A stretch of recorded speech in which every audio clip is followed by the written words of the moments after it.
Mana kamano meri kata mana kwa chako Maryleila mana kwa chako chiemo makare nango nikech samoro wana nyalo penjo ni chiemo makare kare nango.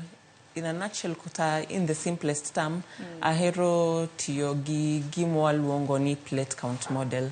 Koro I plate count model nwani wan gi san. Koro isandi no watemo ni gik moko kaka alode obed mang'eny kanyo. Nikech kin ga alode mang'eny konyo control kaka kata kiketo carbohydrates nino kanyo wawach ni mano en kuon kata chapat kata mchele konyo control kaka carbohydrates no donjo especially inapplicable I jok mangi tuoche kaka diabetes nikech onego bedin gi control kaka skar mantiere in carbohydrates no donjo I rembi. Koro ahero tiyo gi plate count model no.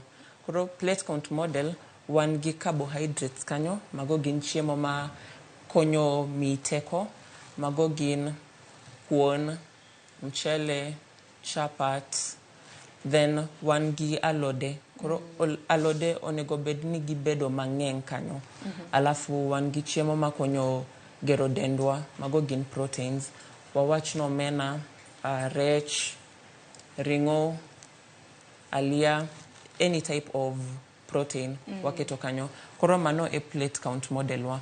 Koro kuma mora ma skuku an yudie tem mang'eny ki half sandi no obed galode mang'eny. Tipani mana bede protein bra nikech ang'e ni magi kinde ma koro ji wang'o diela nitiere rombo nitiere dhiang' ji ochinjo. Koro watema practice gimwa luongo ni discipline self discipline. Kata kidwa ni cham ring anguro kanyo diel kanyo